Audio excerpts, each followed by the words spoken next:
How you doing? Good, how are you? Good. Hello, everyone. Welcome once again at An Academy. I'm Daryl. I'm Laura.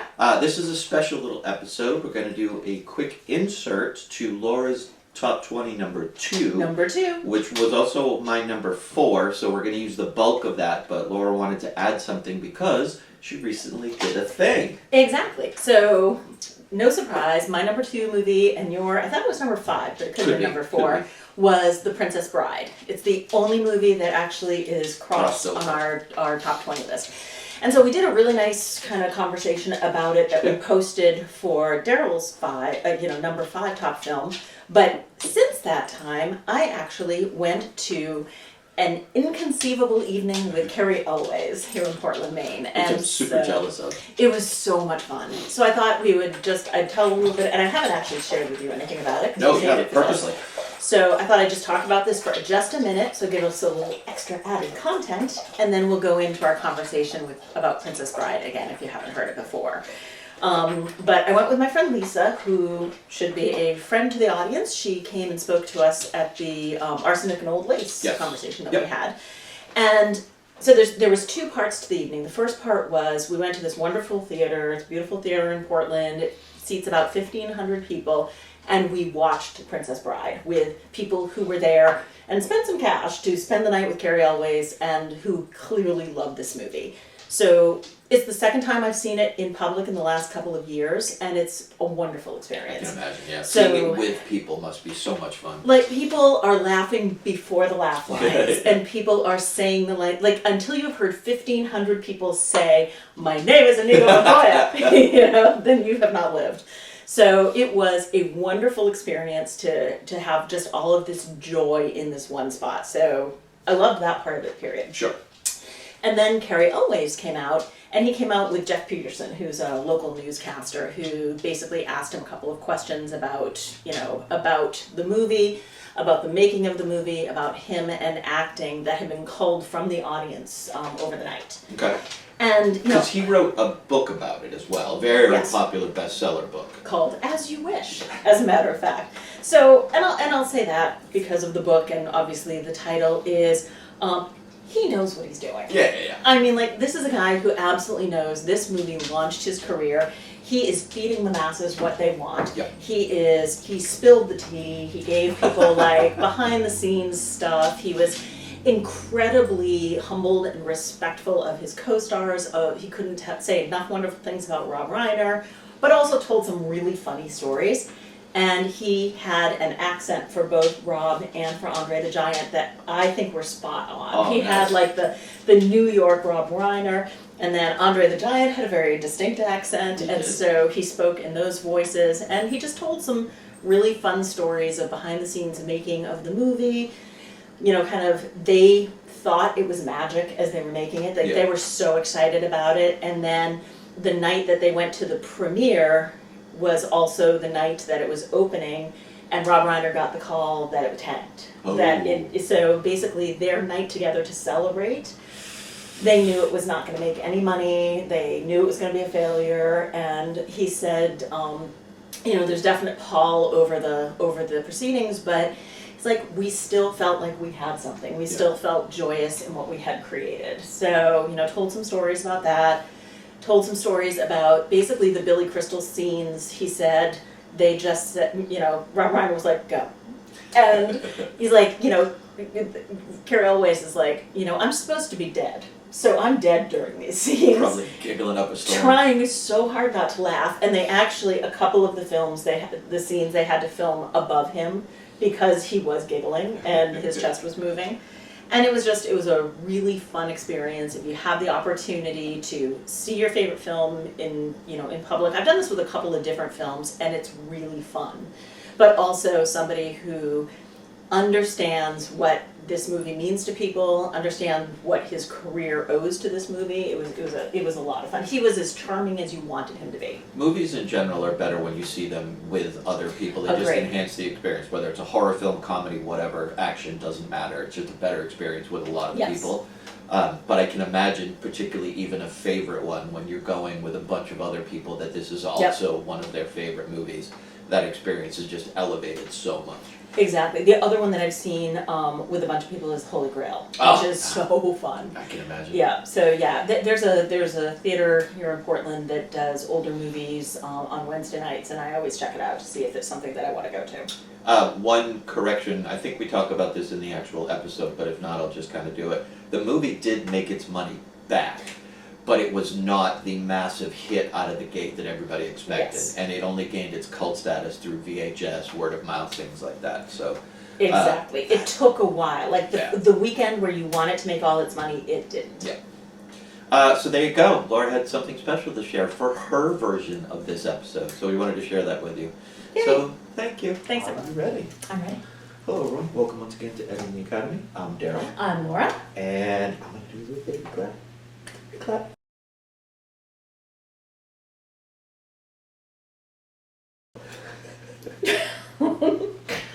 All right.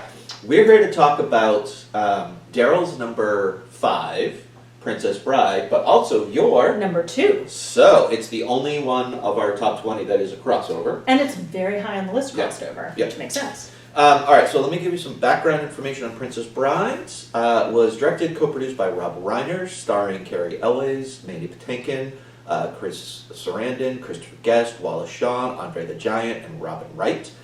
It was adapted by William Goldman. He wrote the screenplay from his own novel.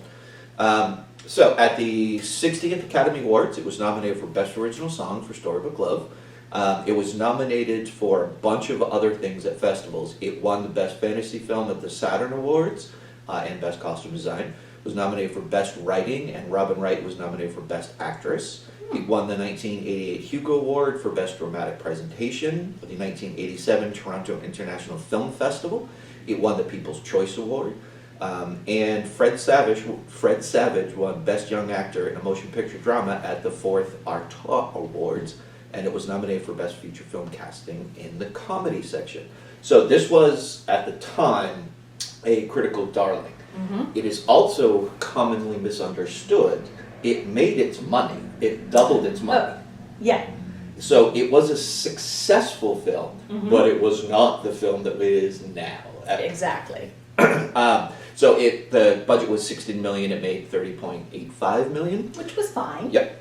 And again, this was one where the rental industry, VHS, really exploded and gave this movie new life. In 2016, the film was selected by the Library of Congress for preservation in the United States National Film Registry as being, quote, culturally, historically, or aesthetically significant. All of those things are true.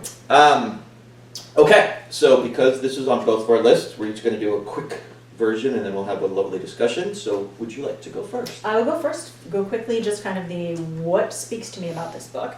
And first of all, this movie, how did I come to it? Because I read the book. So that's where I was going. I read the book before I saw the movie. I love William Goldman. I love his screenplays. He did The Last Unicorn as well, is that him? Gondolier. Okay. Yep. I believe so. I don't think that was the Unicorn was his. It might have been. Huge affection for the book. It was different than the movie, so I will tell people that first. But yes, I love everything by William Goldman, so I read the book and I had to see the movie. And once I saw the movie, I just fell in love. And part of the reason is because it is so genre defying. It is a fantasy, a romance. It has action. It is a comedy. I don't like comedies, as we've discussed. I'm not a big fan of comedies, but I love funny. And this is a funny movie without being a comedy. It is heartwarming, and it has some of the best throwaway lines. I mean, it's eminently quotable. Yeah, probably, yeah. But it has also just some of the best throwaway lines of, when they're talking to Andre the Giant of, your way is to hit them in the head with a rock. Well, my way is not very sportsmanlike. It's not meant for a big laugh, but the way it's said and so many things are deadpan. One of the other lines I love, which is a huge plot point, is when the prince says, I've got to get my country's 500th anniversary to plan, I've got my wedding to arrange, my wife to murder, and Gilder to frame for it. I'm swamped. It's the first time we realize that the prince is a bad guy. It's that line that tells us. And it's a throwaway line, it's hilariously funny, and it's important. Yes. And so it does so much with so little, and every moment is important. This is we've talked about this before, and I think it's something both of us gravitate towards. We both like very tight movies. Yes. Not a lot of waste. I cannot think of a single scene in this movie that is wasteful, that does not accomplish multiple things at once. Exactly. It's incredibly, incredibly tight. To me, this is absolute perfection in storytelling. It is not, I mean, if you look at the framing of it, right? So you have this wonderful, fantastical story, but it is a grandfather reading this story to his son. If you were to take away that extra element, this would be a wonderful movie in its own right, but it is that extra layer that keeps getting interrupted as we go through that elevates the actual overall story of it. I don't know if that's what was in the book or not. So in the book, it is William Goldman is looking for a copy of one of his favorite story books for his son to go read to him. So Okay. same basic framing, and the book he's looking for is The Princess Bride. It's these little things that make a movie, rather than just be a really good movie, a great Yes. movie. If you did not have those interruptions throughout, this would not be the same movie, it would not be the same story, and those little things just elevate it to near perfection as opposed to just being like, oh yeah, I'll happily watch that, that was fun, I remember enjoying that. You watch this again and again and again because of the story that you're being told and the way that story is being told. It is perfection in storytelling. And also, you miss so much. I've seen this probably 30 times. You have to go back and see it so many more times because you pick up on something new every time. You see the Count is figuring out what happened in the sword play, and he's like, oh, and then he changed hands, and they went off that way. Yeah. And that's incredibly funny. I mean, Wallace Shawn in this is spectacular. And the lines he throws out there are absolutely just, I didn't know who he was before this. And he was, obviously... He's inconceivable, right? Exactly. Inconceivable. I do not think that word means what you think it means. You keep on using that word. I do not Exactly. think it means what you think it means. Real quick fun fact about that. That role was originally offered to, oh my god, why am I blanking? He big producer, Danny DeVito. Yeah, Danny DeVito. It was and he was. I believe the story is he was getting close to for production. He was on board, and Wallace became a last-minute substitution. Oh, interesting. The entire time this is out of Wallace's own mouth, that the entire time he was there, he kept expecting to be fired and was petrified the entire time because he was told that he was a replacement. I get that. If that's the case and he was able to deliver that performance because of that, then perfect. Well, and let's talk about the casting. There is not one miscast in here. It's, from... Even the albino. It was terrific, exactly. For a while, I don't know why, I thought that was Jim Belushi. Kind of has the sense of him, but not so much. That's the only person that I don't know that hasn't gone on to be somebody who was somebody. He's a very popular British actor. He was in a couple TV series, one that's right on the tip of my tongue. Okay. I'll go check it out. Yes, everybody is perfectly cast. Even Andre, who I think this was his first actual film role. I think he'd done a couple TV things before, but even he is, like, as you like to say, everybody knew their assignment and did it to perfection. Mm-hmm. Everybody was able to show up and inhabit their characters. They were not over the top. They were not below. They were exactly what they needed to be to tell the story. Everybody just enhances the story. I think this is one of those rare movies where the cast is perfectly cast. Their presentation is amazing. The words, though, again, it always for me comes down to the dialogue and the things that they were saying and the way that they were said and the way it all comes together. I like how you were talking about, the Fred Savage and Peter Falk, also both perfectly cast. Peter Falk with that little glint in his eye of the just sweet grandfather. You're right, it's not just the book ending at the beginning and the end, it's in the middle when something gets scary. And you're thinking that too, you're like, I hope they're gonna be okay. And also, like, the biggest part where that becomes important is when it's when Wesley dies. And the boy's like, no, he's not supposed to die. This is a fairy tale, this is a happy ending. They don't die. And Peter Falk's like, I don't know what to tell you, kid, the guy dies. And that's what is going on in your own head, so it's great that was the perfect moment to break in. The thing that I really enjoy about that is it brings this extra element into it, where the story that you're watching is a told story, which means it's a shared story. Yes. Like he read it to his son, His father read it to him. It is passed on, but that's what told stories are, what oral stories are. That's something that is shared. So right from the beginning, you're told this is the way it's going to be, and you're invited to become part of this tradition, and you're basically a witness to a beautiful moment between two people being told this amazing story. It just works so incredibly well. It does, and it is a beautiful story, and Robin Wright, I think, this was her first film role. She was actually an actress on Santa Barbara at the time that she got. Oh, that's right, I heard that. Yeah, and she got let out of her contract for a while to be able to make the movie. So they did, allow her to do that. One of the things I've always said is that if I ever do get married, the officiant is going to start with marriage. Marriage is what brings us together. When love, true love. Like, that's just hilarious. Yes. It could only be better if Moira Rose showed up and said it in her outfit. Like, that could only make me happier as a human being. But yeah, this movie just has everything, and it's tight, and it's enjoyable, and it's sweet, and it just makes you happy. And very quickly, you're in for the ride of things. Yes. There are scenes in here that in another movie you would scoff at, but work perfectly for here. An easy example.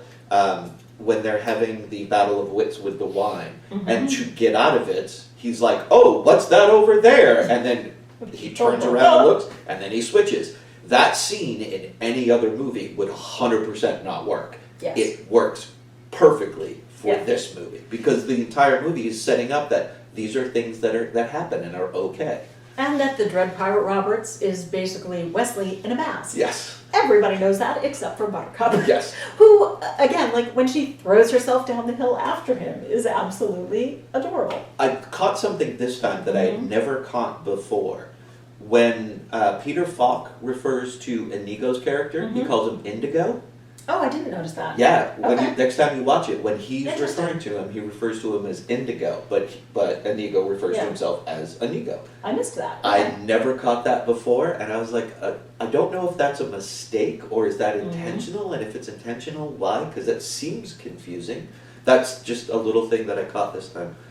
So this is, there are so many quotable lines. Stop that rhyming and I mean it. Anybody want a peanut? I mean, you could go on and on and on with a number of quotable lines that have become culturally relevant as well. Oh, absolutely. I will argue that this is, in my estimation, the second most influential movie of all time. Number one being Star Wars, this one being number two. I'm not going to argue with you on that. Culturally, not necessarily. No, like everybody has seen this movie, everybody has a touchstone to this movie, and can quote something from this movie. Yes. Yeah, no, I agree with you on that. And I think, Star Wars is probably number one. I think it may be the most quotable movie out there as well. There's lots of movies that have many quotes. This one, almost every line is a quote. This one has the most. I'm gonna agree, but I'm gonna put a slight twist on it. Okay. It is the most quotable for the most people. Okay. For me, I don't know if my next or the movie after is the most quotable, and that's Spinal Tap has the most quotable lines for me. And who directed that? Rob Reiner. There you go. So I would say Rob Reiner has the most quoted movies in the history of the world. But I agree with you. Culturally, I think this is one that everybody can at least quote inconceivable. Yeah. And hello, my name is Inigo Montoya. Yes.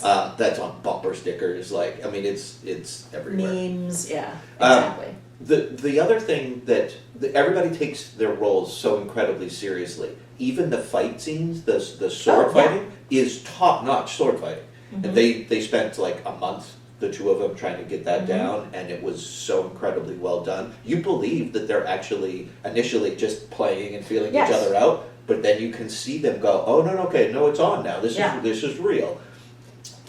Those little attention to detail where they go for it fully to make you believe in this world that they've created that all of this is true, just enhance it. If the sword fighting scene hadn't worked, probably would have been okay, but if it wasn't as good as it was, but because it was, again, it elevates the film overall. And I agree with everything you said, and would add, they play with each other, and then they have a real sword fight, and you can see Inigo's joy of, I have found somebody who matches my talent. This is wonderful. I'm still going to beat him, but this has been really fun. and then you realize that that's not even his dominant hand, and he switches it over. So it's almost like they have 3 different fights. Yeah. And yeah, the choreography is amazing. And just before that, there's another moment of, you know, Inigo swears on the life of his father that this man will reach the top alive, and immediately he believes him because of the strength of what he's saying. And yeah, you see each of these characters, how they relate to each other and start to bond is important. It even ends with a little bit of hope for characters. You know that Buttercup and Wesley. Thank you, Wesley. They're going to go off and live a fantastic, wonderful Yes. life together. And you also know that Inigo is going to now become the Dread Pirate Robert. So he has a life. Granted, it's going to be, you know, murdering people, but still. But I don't think he does. I think that's the whole issue, is he has the reputation to murder people, so he doesn't have to. Yeah, Because Wesley never murdered anybody. that's true. He just came on with the reputation of having done so. So I think that, who knows if the Red Pirate Roberts even ever murdered that's someone. true. That's true. Mhm. But I like that even at an end you have a future for everybody that's there. It's a fairy tale ending, and it's supposed to be, but you 100% buy it Yes. without issue or problem. Just immaculately done. Yep, and it's just beautiful costumes, you know, beautiful shots, layouts. The sets look like sets. You know, Yeah. that like where they are doing that sword fight, it looks like a set, and Yes. it's supposed to. Yeah. Yeah, it's supposed to be kind of fake and fantasy. You mentioned, rightly so, that this is a genre-defying movie. It is not one thing, it is all things. And it answers the question for me, for a lot of people, when they're like, I don't know what I'm in the mood to watch. Maybe I want a romance, maybe I want an action-adventure. Watch The Princess Bride. It's got Yes. it all for you. It does, and it is one of those that you just put on if you just want something warm and comforting. Yeah. And it's just joyous.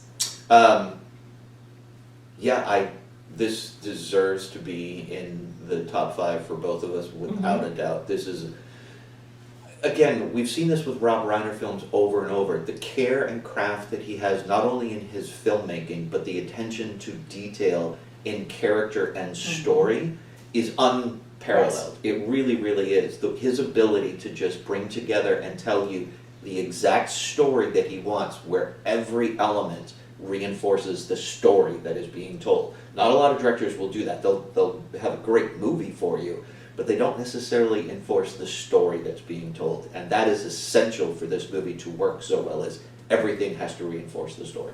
And it Completely does. agree. Yep, completely agree. There's not a missed moment in this story. No. So anyway, that's why that's my number 5. And that's why that's my number 2. All right. See ya. Bye.